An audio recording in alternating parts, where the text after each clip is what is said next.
Dans chaque coin du monde, à chaque époque, les êtres humains ont fait la même chose. Ils ont regardé le ciel, et ont cru en quelque chose de plus grand qu'eux. Dew, esprits, and cedars. Des milliers de religions différentes, chez des peuples qui ne s'étaient jamais rencontrés. Et là naît une question énorme.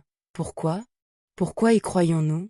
Presque tous. La réponse la plus surprenante n'est pas dans le ciel. Elle est dans notre cerveau. Et croire est très ancien. Déjà les Néandertaliens enterraient leurs morts avec soin, comme s'ils pensaient à un après. Attention, cette vidéo ne dit pas si un Dieu existe ou non. C'est une question respectueuse, sur pourquoi nous y croyons. Pour le comprendre, remontons 100 000 ans en arrière, dans les hautes herbes de la savane. Tu entends un bruissement dans l'herbe. Qu'est-ce que c'est? Le vent, ou un lion? Si tu penses que c'est le vent et que tu te trompes, tu meurs. Si tu penses que c'est un lion et que tu te trompes, tu as juste eu peur pour rien. Un buisson qui bouge à cause du vent ne te fait rien. Un predate urcaque. Lui, te tue. C'est pourquoi celui qui voyait quelqu'un même là où il n'y avait personne survivait plus souvent. Et c'est lui, notre ancêtre. Le cerveau a donc appris une règle d'or. Dans le doute, derrière chaque chose qui bouge, imagine quelqu'un. Voir une intention, une présence, même là où il n'y en a pas, nous a gardé en vie. Les scientifiques l'appellent le détecteur d'agents. Et il est toujours allumé, un peu exagéré. Et si derrière l'herbe il peut y avoir quelqu'un, alors derrière le tonnerre, la maladie, la sécheresse, qu'y a-t-il? Voilà la première brique. Un cerveau qui, partout, cherche un esprit derrière les choses. Et il y a plus. Notre cerveau voit des visages partout. Dans un nuage, dans un rocher, dans une prise de courant. On ne peut pas s'en empêcher. Il y a des cellules dans le cerveau qui s'activent exprès pour les visages. Et parfois elles s'allument juste pour 2 points et une ligne. Si nous voyons des visages dans les nuages, il est facile d'imaginer un esprit dans la rivière, la montagne, la tempête. Et nous sommes champions pour comprendre ce que pensent les autres. C'est notre super pouvoir social. Mais ce même talent, nous l'utilisons aussi sur le ciel, le vent, les morts. Nous leur parlons, comme un ami. Et puis il y a les rêves. La nuit, nous parlons aux morts, nous les voyons vivants. Le cerveau ouvre une porte sur un autre monde. Pour nos ancêtres, c'était la preuve. Si cette nuit j'ai parlé à mon grand-père mort, alors quelque part il existe encore. Et il y a un indice qui déconcerte les scientifiques. Il semble que nous naissions déjà portés à croire. Les jeunes enfants, tout seuls, pensent que chaque chose a un but. Les montagnes pour les gravir, le soleil pour nous réchauffer. Ils donnent vie et intention à tout. À la peluche, aux nuages, à l'obscurité de la chambre. Personne ne le leur apprend. C'est la façon naturelle dont l'esprit humain, dès l'enfance, regarde le monde. En grandissant, certains cessent de croire, d'autres non. Mais cette impulsion de départ, nous l'avons presque tous eue. Et puis il y a la blessure la plus profonde. Nous sommes le seul animal qui sait, avec certitude, qu'un jour il mourra. C'est une pensée qui peut écraser. Et le cerveau cherche désespérément une réponse. La religion en offre une qui console. La mort n'est pas la fin. Il y a un après, un ciel, quelqu'un qui nous attend. Ce n'est pas que de la peur. C'est aussi du réconfort. Ça rend supportable la perte de ceux que nous aimons. Et elle donne une réponse à la question la plus ancienne de toutes. Quel sens a tout cela? Ce n'est pas un hasard. Les premières traces de religion sont justement les sépultures.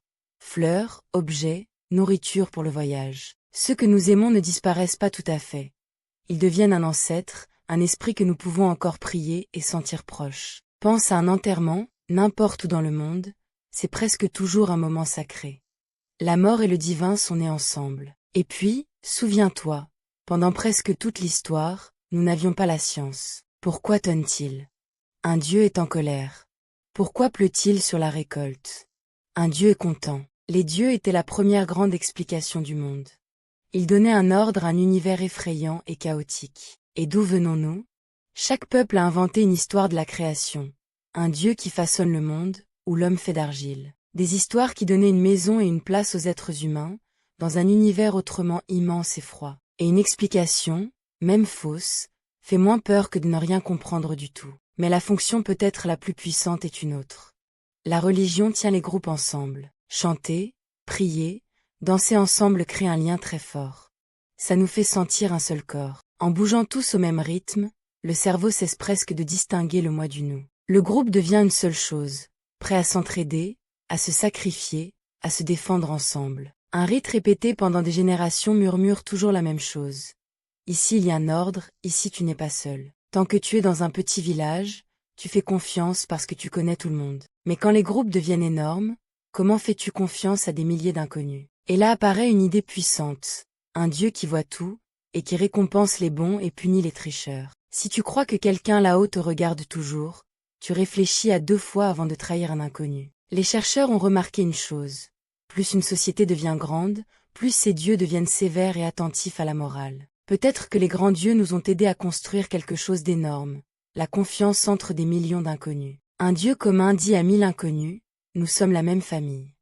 Et c'est une colle très forte. Mais le même Dieu qui unit les nôtres servait souvent aussi à marquer les autres, ceux qui prient différemment. Pour le meilleur et pour le pire, la foi a été à la fois le ciment des peuples, et parfois le mur entre eux. Et il y a un détail astucieux.